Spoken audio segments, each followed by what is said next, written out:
আসসালামু আলাইকুম, আশা করি সবাই ভালো আছেন। Welcome back to my channel. আজকে আসলে আমার ইচ্ছা ছিল যে আপনাদের জন্য একটা ভ্লগ বানাবো, আর সেকেন্ড হচ্ছে আরেকটা ভিডিওতে আমি আপনাদের টিউটোরিয়ালটা কন্টিনিউ করব। আপনারা যারা আমার ভিডিও দেখেন, আমার চ্যানেলে আসেন বা আমার চ্যানেলের ভিডিওগুলো দেখেন শেফ টিউটোরিয়ালের জন্য। কিন্তু আমি আসলে একটা গত ভিডিওটা আপনারা হয়তো দেখেছেন যে আমি ওই এগ বেনেডিক্টের ভিডিওটা, ওইটার ভয়েস ওভারটা শেষ করলাম। পরে কিছু ওর সঙ্গে কিছু ভিডিও অ্যাড করলাম, যেটা আপনারা দেখেছেন, এর সঙ্গে গিয়েছে। এরপরে আমি যখন টিউটোরিয়াল ভিডিওটা বানাবো, এর আগে আমি একটু রেস্ট নিচ্ছিলাম, কারণ ভয়েস ওভারটা অনেকবার করতে হয়েছে, একটু ভুল টুল হয়, বারবার করে রেকর্ডিং করতে হয়েছে, অনেক টায়ার্ড হয়ে গেছে সকাল থেকে রেকর্ডিং করে। পরে আমি ঠিক করলাম যে আমি একটু রেস্ট নেই। তো রেস্ট নিতে গিয়ে আমি তো আপনাদেরকে বলি, আগে অনেকবার ভিডিওতে বলছি যে আমি ইউজুয়ালি নিউজ পেপার পড়ি না, কারণ নিউজ পেপার আমাকে খুব নেগেটিভ সিচুয়েশানে নিয়ে যায়, নেগেটিভ থটস দেয়। তার করোনা ভাইরাস আমরা সবাই জানি। আমি আসলে মূলত ভাইরাস নিয়ে আরও আনুষঙ্গিক কিছু ব্যাপার নিয়ে আপনাদের সাথে ভাবলাম যে আমার চিন্তা ভাবনা, এটা আমি আপনাদের সাথে আমি কি ভাবছি এটা আমি আপনাদের সাথে, যে আপনারা যারা আমার ভিডিও ফলো করেন, আমার চ্যানেলে এখন 100-র উপরে ভিডিও আছে, আপনারা যারা আমার সাবস্ক্রাইবার, আলহামদুলিল্লাহ আমার এখন সাবস্ক্রাইবার 7,000-এর কাছাকাছি। যদিও হয়তো সবাই আমার ভিডিও দেখেন না, কিন্তু এক একজন হয়তো এক একটা ভিডিও দেখেন। কেউ কেউ হয়তো এমনিও এই ভিডিওটা আপনাদের সামনে চলে আসতে পারে, আমি হয়তো কোথাও শেয়ার করলাম আর আপনারা দেখলেন যে ও কি বলে দেখি, বা উনি কি বলেন শুনি। আর আমার তো স্টুডেন্টরা আপনারা আছেন যারা ট্রেনিং নেন, আপনারা বাসার অনেকে আমার রেসিপি দেখেন, আপনারাও জানেন, এবং আপনারাও সবাই এটা নিয়ে চিন্তিত। তো আমি আসলে অ্যাভয়েড করতাম নিউজগুলো, হচ্ছে যে দেশের নিউজগুলো পড়লেই দেখা যেত যে নিউজ পেপারগুলো কী করে বা ট্যাবলয়েডগুলো কী করে, বেশিরভাগ সময় নেগেটিভ নিউজগুলো চিন্তাভাবনাকে তারা পুশ করে। ইংরেজি শেখার চেষ্টা করতাম, তখন আমি নিউজ চ্যানেলগুলো খুব দেখতাম, English news channel, BBC, CNN. যখন ছোট ছিলাম তখন খুব বেশি দেখতাম। বাংলাদেশে 1993 থেকে মনে হয় এগুলি ফ্রি আসতে শুরু করে। এরপরে বিদেশে আসার পর আস্তে আস্তে যখনই দেশের নিউজ চ্যানেলগুলো দেখতাম, তখনই দেখতাম যে শুধু নেগেটিভ নিউজ খুব খারাপ লাগতো। তো আমি অ্যাভয়েড করতাম। আমি যেই দেশে থাকি আমরাও এখানে মারাত্মকভাবে এফেক্টেড। আমাদের এখানেও প্রচুর আক্রান্ত হয়েছে। আমাদের এখানে মৃতের সংখ্যা অলমোস্ট এখন পর্যন্ত মনে হয় 40-45 জন ছাড়ায় চলে গেছে। এবং আমাদেরও এখানে বর্ডার টর্ডার সব অলমোস্ট সিল করা। আমাদের এখানে দোকানপাটে মানুষের খুব তাড়াহুড়া। আপনারা হয়তো জানেন আমি এখন পর্যন্ত আমার ডায়েট মেনটেন করে যাচ্ছি, আলহামদুলিল্লাহ। আমি এর আগের ভিডিওতে মনে হয় আপনাদের সাথে শেয়ার করেছিলাম যে আমার ওজন 80 কিলো। আজকে আমার ওজন মেপেছে, আমি 78। তো আমার টার্গেট হচ্ছে 70-তে যাওয়া। আমি এই জন্য খুব একটা খাওয়া দাওয়া করি না। আমি সকালে একটু ব্রেকফাস্ট হিসেবে অ্যাপেল সাইডার ভিনেগার খাই, একটু ব্ল্যাক কফি খাই, আগেও শেয়ার করছিলাম। রাতে একটু সালাদ খাই। আইসোলেশনে আছি বলতে গেলে। আইসোলেশন হচ্ছে যে আমি আমার ঘরের ভিতরে থাকি, বিনা প্রয়োজনে আমি ঘর থেকে কোথাও যাই না। আপনারা খুব ভালোভাবে চিনেন, আমি একটা কেটারিং কোম্পানিতে চাকরি করি। আমার কেটারিং কোম্পানির ভিডিও আপনারা অনেক দেখছেন, আমাদের কাজকর্ম দেখছেন, আমার কলিগদেরকে দেখছেন। আমার ওই কোম্পানিটা আপাতত বন্ধ, আমরা গত সপ্তাহে বন্ধ করে ফেলছি। এর আগে অ্যাকচুয়ালি আমি আমার অপারেশনের পরে এখনও কাজে জয়েন করি নাই। আমার এই মাসে কাজে জয়েন করার কথা ছিল, কিন্তু এই মাসের শুরুতেই আসলে আমাদের প্রতিষ্ঠানটা বন্ধ হয়ে গেছে। অ্যাকচুয়ালি মান্থলি স্যালারি বেসিসে কাজ করি না, আমি পার্মানেন্ট জব করি না কোথাও, কারণ ওইটাতে একটা বাউন্ডারি থাকে। আপনারা হয়তো মন্তব্য করতে পারেন যে এখন পার্মানেন্ট জবে থাকলে আপনার কিচেন বন্ধ হলেও তো আপনার স্যালারি পেতেন না। ব্যাপারটা আসলে তা না। যারা পার্মানেন্ট এমপ্লয়িরা আছে তাদেরকে তারা লে অফ করে দেয় বা উইদাউট পে রেখে দেয়, কারণ কোম্পানির সাধ্য নাই। যদি উইদাউট পে না থাকে তাহলে কোম্পানি তাকে ছাঁটাই করে দেওয়ার ক্ষমতা রাখে, 1 মাসের স্যালারি দিয়ে তাকে ছাঁটাই করে দেবে। তো এই জন্যে সবাই ওই ছাঁটাইয়ের ভয় উইদাউট পে থাকে। তা আমি আসলে ওইভাবে যাই না, আমি জিরো কন্ট্রাক্টে যাই। জিরো কন্ট্রাক্ট হচ্ছে আমি যতক্ষণ কাজ করব, আমার যখন ইচ্ছা করবে না আমি কাজ করব না। তো এতে করে আমার কোনো বাউন্ডারি থাকে না।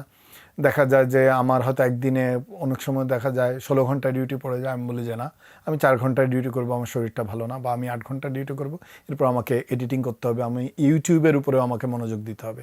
আমি সবসময় টাকার দিকে দৌড়াই না, আমি ওইভাবে জিনিসগুলা করি না। ইউটিউব করাটা, ফটোগ্রাফি করাটা, ভিডিওগ্রাফি করাটা, এডিটিং করাটা, এগুলো আমার প্যাশন। আমি ছবি তুলতে পছন্দ করি, আমি এডিটিং করতে পছন্দ করি। আমি কিচেনে গতানুগতিক রান্না করার ডিউটিতে রান্না করার চাইতে আমি বাসায় রেসিপি রিসার্চ করি, আমি পড়াশোনা করি, আপনাদের কোর্সের জন্য পড়াশোনা করি। এটাতেই সময় ব্যয় করা উচিত বেশি, এবং নিজে রেস্টে থাকি। যে জীবন আমাদের আসলে একটাই, এরপরে আমরা চলে গেলে আমরা ইবাদত করা, যারা যেই ধর্মই আপনারা ফলো করেন, ধর্মকর্ম করাটা ইম্পর্ট্যান্ট। শুধু টাকার পিছনে দৌড়ানো, ফিউচারের কথা চিন্তা করে আহা কী হবে কী হবে, এই জিনিসটা আমি সবচেয়ে বেশি দেখছি মানুষের। এবং এইটা চিন্তা করে অনেকে আছে 10 ঘন্টা 12 ঘন্টা 16 ঘন্টা কাজ করে, সপ্তাহে 7 দিন কাজ করে। একটা পর্যায়ে গিয়ে আমি এই ধরনের ম্যাক্সিমাম মানুষকে দেখছি যে তারা অসুস্থ হয়ে যায়, একটা পর্যায়ে তাদের অনেক ড্যামেজ হয়ে যায় শরীরে। কারণ আমাদের শরীরটা অ্যাকচুয়ালি এটা মেশিন না, এটা আমাদেরকে এইভাবে তৈরি করা হয় নাই। আমাদেরকে সারাক্ষণ বসে থাকার জন্য তৈরি করা হয় নাই, আমাদেরকে আবার সারাক্ষণ কাজ করার জন্য তৈরি করা হয় নাই। আমাদেরকে এই যে পৃথিবীব্যাপী সপ্তাহে 5 দিন মানুষ কাজ করে বা সপ্তাহে 6 দিন মানুষ কাজ করে, একদিন যখন মানুষ কাজ করে, একদিনে সর্বোচ্চ 8 থেকে 10 ঘন্টা মানুষ কাজ করে, এই জিনিসগুলো, এই রুটিনগুলো তৈরি হয়েছে এটা একটা কারণে। বছরের পর বছর এগুলি মানুষ, যারা এক্সপার্টরা আছেন, তারা এগুলি গবেষণা করছেন, তারা দেখছেন যে কোনটা ঠিক কোনটা বেঠিক, তারপর তারা বলছেন যে না, অফিস আদালতে 8 ঘন্টা কাজ হবে। কোনো মানুষ যদি আইন মোতাবেক কাজ করতে হয়, সে শুধু 8 ঘন্টায় কাজ করতে পারে, ওভারটাইম করলে 2 ঘন্টা এক্সট্রা ওভারটাইম করতে পারে, এর বেশি করতে পারে না। একটা মানুষ 16 ঘন্টা কাজ করতে পারে না। তারপর একটা মানুষ 5 দিন কাজ করলে 2 দিন তার রেস্ট দরকার, বা 6 দিন কাজ করলে 1 দিন তার রেস্ট দরকার। ওই একটা দিন সে ঘরে নিশ্চিন্তে রেস্ট নেবে। আমাদের এখানে আমি মানুষকে দেখি যে যেই একটা দিন তারা রেস্টে থাকে, শুক্রবার আমি রেস্টে থাকবো না, দেখা যায় যে তারা ভ্যাকেশানে বের হয়ে যায়, তারা ঘুরতে বের হয়ে যায়, সমস্ত বাজার সদাই তাদের ওই দিন মাথায় থাকে, অনেক টেনশান থাকে, ফ্যামিলির টেনশান থাকে, ওর এই জিনিসটা করতে হবে, দাওয়াতে যাইতে হবে, অনেক কিছু। আপনি কিন্তু ওই একটা দিন, আমরা কিন্তু ওই একটা দিনও বা ওই 2টা দিনও, শুক্র শনি, আমাদের এখানে যেমন শনি রবি আমাদের বন্ধ, ছুটি, আমরা ওই 2টা দিনও নানা ধরনের কাজ, নানা ধরনের এঙ্গেজমেন্ট নিয়ে রাখি। তো এই এঙ্গেজমেন্ট নিয়ে রাখার জন্য যেই জিনিসটা হয় সেটা হচ্ছে আমাদের ব্রেন বিজি থাকে, আর আমরা চঞ্চল হয়ে উঠি, অনেক প্যানিক হয়ে উঠি, আমাদের মানসিক শান্তি থাকে না, আমরা রাতে সময় মতো ঘুমাই না, প্লাস রাতে আগে আগে বিছানায় যাই না, তাতে প্রপার রেস্ট হয় না, রাতে ঘুমের মধ্যে অনেক দুশ্চিন্তা হয়। এইভাবে আমাদের শরীরটা আসলে তৈরি করা না, আমাদের শরীরটা তৈরি করা হচ্ছে একটা ব্যালেন্স ওয়েতে চলার জন্য। জিনিসটা কেমন, এই যে দেখেন যে যারা এক্সপার্টরা আছেন, যারা নিউট্রিশনিস্ট আছেন, তারা আমাদেরকে ভালো খাবার, স্বাস্থ্যসম্মত খাবার খাওয়ার জন্য সবসময় বলে আসছেন। যারা ডাক্তাররা আছেন বা যারা সায়েন্টিস্টরা আছেন, তারা সবসময় আমাদেরকে বলে আসছে যে সুন্দরভাবে হাত ধুইতে হবে, প্রত্যেকবার খাওয়ার আগে হাত ধোয়া জরুরি, বাথরুমে গেলে বাথরুম থেকে বেরোয় আসার আগে সুন্দর করে হাত সাবান দিয়ে ধুয়ে নিতে হবে, মনে রাখতে হবে। তারপরে আমরা যেরকম যখন আমরা কিচেনে যে রান্না করি, আমরা সবসময় এক একটা খাবার হ্যান্ডেল করার আগে আমরা আলাদা আলাদাভাবে হাত ধুয়ে নিই। তারপর আপনারা বড় বড় শেফদের যদি ভিডিওগুলো দেখেন, তারা দেখবেন সবসময় ভিডিওতে অনেক সময় তারা দেখায়ও, এখন চিকেনটা ধরছি, আমি এখন সাবান দিয়ে হাত ধুয়ে নেব, আমি এখন বিফ ধরছি, কাঁচা মাংস ধরছে, আমি সবজি ধরার আগে সাবান দিয়ে হাত ধুয়ে নেব। কারণ কি, সবজির রান্নার টাইমিংটা আর চিকেনের রান্নার টাইমিং আর গরুর মাংস বা বিফের রান্নার টাইমিং কিন্তু এক না, এক একটা রান্নার টাইমিং একরকম। এখন চিকেন থেকে যদি সালমোনেলা ব্যাকটেরিয়া থাকে, কাম্পালা ব্যাকটেরিয়া থাকে, এগুলি কিন্তু ধরে গেলে এগুলিতে খুব কম সময় মানুষ মারা যায়। যদি একটা মুরগির মাংস যদি প্রপারলি রান্না না হয়, যেমন অনেকে আছে দেখা যায় যে বারবিকিউ করে মুরগির মাংস খাচ্ছে, কিন্তু বড় ব্রেস্ট পিস বা আস্ত মুরগি বারবিকিউ করছে, ভিতরে হয়তো ঠিকভাবে রান্না হয় নাই। তো এটা এই জন্যেই বলা হয় যে মুরগি যাতে প্রপারলি রান্না হয়। আবার দেখা যায় যে পশ্চিমা বিশ্বে তারা বিফটা মিডিয়াম রেয়ার রেখে খায়, ওই যে মাঝখানে একটু লালচে থেকে যায়, রেয়ার থাকে, পুরোপুরি কুক করে না। কিন্তু এই দেখা যায় যে আমাদের সাউথ এশিয়াতেও বা আমাদের এশিয়ান কান্ট্রিগুলোতেও, আমাদের বাংলাদেশেও আমি দেখছি যে বিফ তারা মিডিয়াম রেয়ার রেখে ওরা বিফ স্টেক বানায়। এটা কিন্তু বিশাল ভুল। এটা মনে রাখতে হবে যে ইউরোপ বা আমেরিকা, উত্তর মেরুর দেশগুলোতে বিফ, তারপরেও এই বিফের স্টেক হইতে হবে স্টেকের পিস, যেটা সলিড পিস। অর্থাৎ যদি এটা কিমা হয় তাহলে এটা প্রপারলি রান্না করতে হবে, ফুল রান্না করতে হবে। আর যদি এটা সলিড পিস হয় তাহলে পশ্চিমা দেশগুলোতে মিডিয়াম রেয়ার খাওয়া যাবে। কিন্তু দক্ষিণ এশিয়ার দেশগুলোতে বা এশিয়ান দেশগুলোতে, যেখানে আমাদের টেম্পারেচারগুলো ইউজুয়ালি 20 ডিগ্রির উপরে থাকে, এইসব দেশগুলোতে ফিতা কৃমির প্রচুর প্রাদুর্ভাব থাকে মাটিতে। এবং এইসব দেশগুলোর গবাদি পশু, বিশেষ করে গরু, ছাগল, মহিষ, এগুলির ফিতা কৃমি থাকে মাংসে। তো এই জন্যেই সবসময় মেক শিওর করতে হবে এইসব জায়গায় আপনারা কোনোভাবেই এই ধরনের মাংস খেতে পারবো, মানে বিফটা আমরা মিডিয়াম রেয়ার খেতে পারবো না। দেখেন যে আমি কেন এই কথাগুলো বললাম যে আমরা এই জিনিসগুলো আমি আপনাদের সাথে সামনেও এইসব বিষয় নিয়ে শেয়ার করব। আমি চেষ্টা করবো একটা আলাদা ভিডিও বানাইতে যেখানে আমি এই ফুড সেফটি নিয়ে কথা বলবো যে কিভাবে কোন জিনিসটা হ্যান্ডেল করতে হয়। আমি প্রয়োজন একটা এভাবে ভিডিওটা বানাবো যেখানে আমি আপনাদেরকে দেখাবো যে প্রত্যেকটা খাবার আমরা কিভাবে হ্যান্ডেল করা উচিত এবং সেফলি হ্যান্ডেল করা। প্লাস আমার শেফ ট্রেনিংয়ের মধ্যেও এটার একটা চ্যাপ্টার আছে, সামনে আসবে। সেই চ্যাপ্টারের মধ্যে এইসব ব্যাপারে বিশদ আলোচনা করা আছে। আমি সেই আলোচনাগুলোও করবো ইনশাল্লাহ আমার ভিডিওর মাধ্যমে। কিন্তু যেই জন্য এই কথাটা বলা যে করোনা ভাইরাস নিয়ে আলাপ করতে গিয়ে আমি ভাবলাম যে আমি আপনাদের সাথে কথা বলি এবং এই বিষয়গুলো নিয়েও আমি আপনাদের সামনে আলাপ করি যে এই যে আমরা এই জিনিসগুলো যদি ঠিকভাবে পালন করতাম, আমরা উল্টাপাল্টা খাবার দাবার না খাইতাম। এই যে চাইনিজরা যে কোনো কিছু খায়, জাপানিজরা সমুদ্রের নিচে যা কিছু আছে খেয়ে ফেলছে তারা, কোরিয়ানরা যে কোনো কিছু খায়। আমরা এখানেও বলি, পশ্চিমা বিশ্বেও আমরা বলি এবং আমরা ওদেরকে খুব ভয় পাই। মানে ওদেরকে নিয়ে অনেক জোক আছে এখানে, অনেক কমেডিয়ানরা জোক করে স্টেজে, যে স্ট্যান্ড আপ কমেডিয়ানরা, ওরা তো এইটা হয়েছে ওখানে আসছে যে একটা কথার কথা যে একটা কিছু উড়ে আসছে, ওরা তখন ওইটা খেয়ে ফেলছে, হয়তো রান্নাও করে নাই। দেখেন এই ভাইরাসটা আমাদের একটা জিনিস নিয়ে আসছে আমাদের মধ্যে অনেক সচেতনতা আনছে। আমি জানি আপনারাও জানেন খুব ভালোভাবে যে এই সচেতনতা আমাদের মাঝখানে থাকবে না, আমরা এগুলি ভুলে যাব।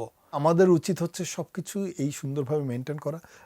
এই জিনিসগুলো এখন আমরা অনেক সুন্দরভাবে মেনটেন করতেছি, সবাই মুখে মাস্ক পরতেছে, যদিও মাস্ক অত জরুরি আবার জরুরি না। আবার কেউ বলতেছে ভাইরাসটা মাটিতে পড়ে থাকে, কেউ বলতেছে ভাইরাসটা বাতাসে ঘোরে।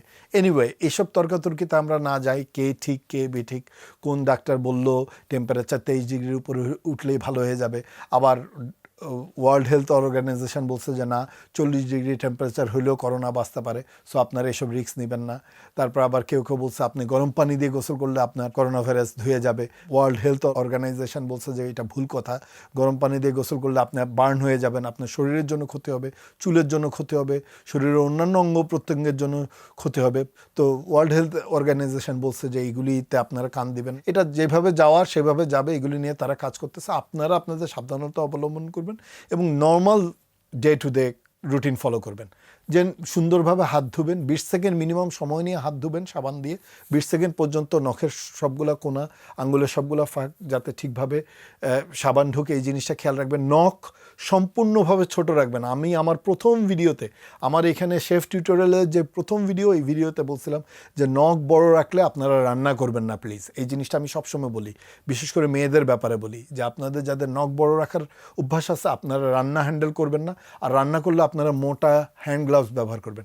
কারণ আমাদের নখের ভিতরে আমরা অনেক ভালোভাবে সাবান দিয়ে হাত ধুয়েও এটা পরীক্ষা করা হয়েছে এখানে গবেষণাগারে, যে সেখান থেকে স্যাম্পল নেওয়া হয়েছে এবং এখানে গবেষণাগারে পরীক্ষা করে দেখা হয়েছে যে এরপরে ওখানে ব্যাকটেরিয়া পাওয়া গেছে, ভাইরাস পাওয়া গেছে।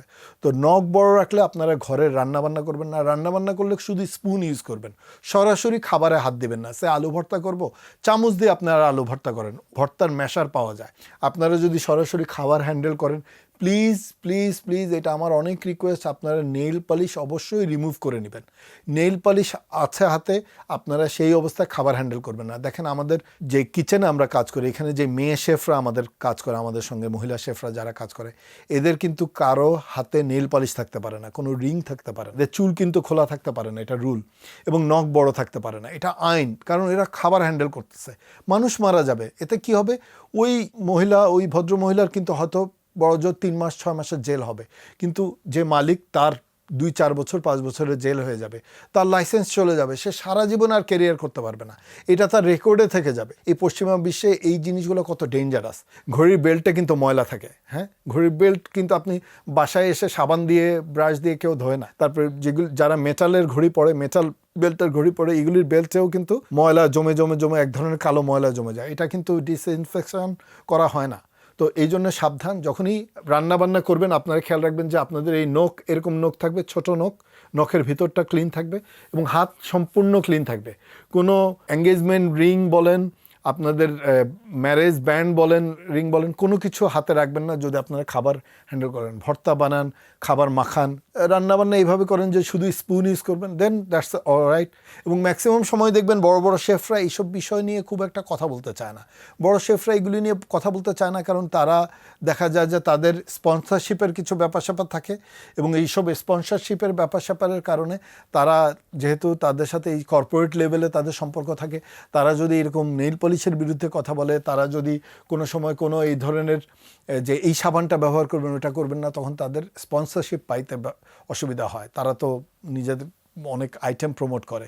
এই ভিডিও অনেক লম্বা হয়ে গেল, অনেক বকবক করলাম, বিশাল ভিডিও হয়ে যাবে মনে হচ্ছে। আমি যেহেতু খাওয়া দাওয়া এত বেশি করি না, আমার এত বেশি বাজার সদায় লাগে না, আমি ভাত খাই না, রুটি খাই না, সো আমি আটা বা চাল কিনি না। আমি টুকটাক সালাদ খাই, একবার সালাদ শপিং করলে আমার 2-3 সপ্তাহ চলে যায়। আমার এটা নিয়ে খুব সমস্যা নাই।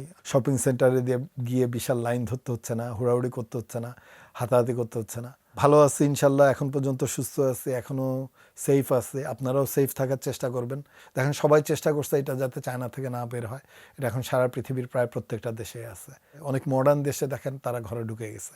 যারা পারমাণবিক শক্তিধর, যারা যুদ্ধবাজ, তারা আজকে নিজেরাই নিজেদেরকে আইসোলেশনে নিয়ে গেছে, একটা রুমের ভিতরে নিজেকে আটকায় নিছে।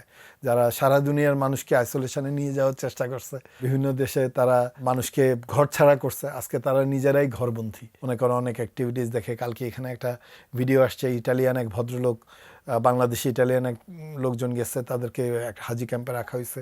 সেই লোক দেশকে নিয়ে অনেক গালিগালাজ করতেছিল, সিস্টেমকে নিয়ে অনেক গালিগালাজ করতেছিল। সেই লোক এটাই চিন্তা করতেছিল না যে দেখেন আমি আপনাকে জাজ করতেছি না, আপনার কি পরিস্থিতি, আপনি আপনার ফ্যামিলির কাছে যাইতে চান, বুঝলাম, ওখানে ফ্যাসিলিটিস নাই, ওখানে হয়তো ওরা খাবার সাপ্লাই দিচ্ছে না, আপনি বাইরে গিয়ে খাবারও কিনতে পারতেছেন না, আপনারা সবই আমি মানলাম।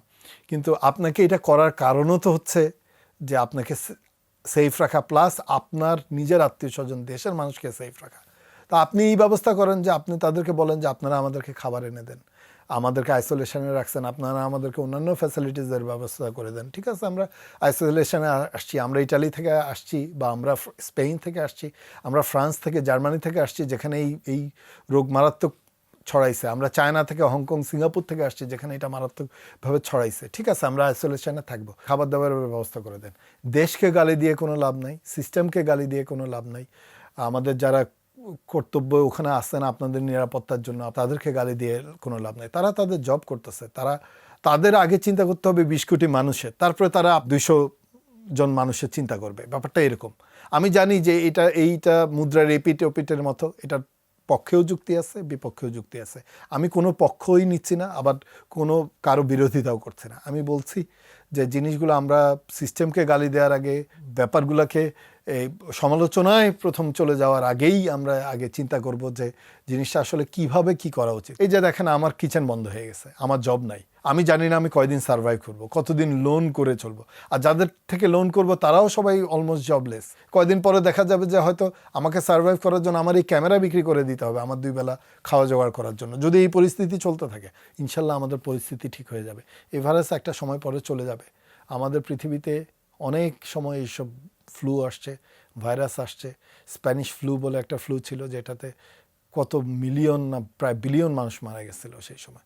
পৃথিবীর জনসংখ্যা প্রায় অর্ধেকের কাছাকাছি চলে আসছিল। আল্লাহ মাফ করুক, এখন এই পরিস্থিতি না হোক। এখন পর্যন্ত এটার মৃতের সংখ্যা অনেক কম। আমরা তো প্যানিক হবই, স্বাভাবিক। আমিও প্যানিক, আমিও একটু হলেও ভয় পাচ্ছি, বাট বেশি প্যানিক করার দরকার নেই। দোয়া করবেন আমার জন্য, আমার পরিবারের জন্য দোয়া করবেন। আমিও দোয়া করি আপনাদের সবার জন্য। আমি ভিডিও বানানোর চেষ্টা করছি আপনাদের জন্য যেভাবে পারি। আমি হয়তো ফাঁকে ফাঁকে এরকম ছোট ছোট ভ্লগ নিয়ে আসব, আমার ইচ্ছা আছে যতক্ষণ ঘরে বসে আছি। টিউটোরিয়ালগুলো বানানোর উচিত আসলে, কিন্তু ওইভাবে মনোযোগ দিয়ে টিউটোরিয়ালগুলো রেকর্ডিং করতে পারছি না, মন বসছে না ভিডিওগুলোর উপরে, যেভাবে মন দেওয়া উচিত মন দিয়ে উঠতে পারতেছে না। বাট করবো ইনশাল্লাহ, সব কিছু করবো। তো দ্যাটস ইট। আপনারা সবাই ভালো থাকবেন, পরবর্তী ভিডিওতে দেখা হবে। আল্লাহ হাফেজ।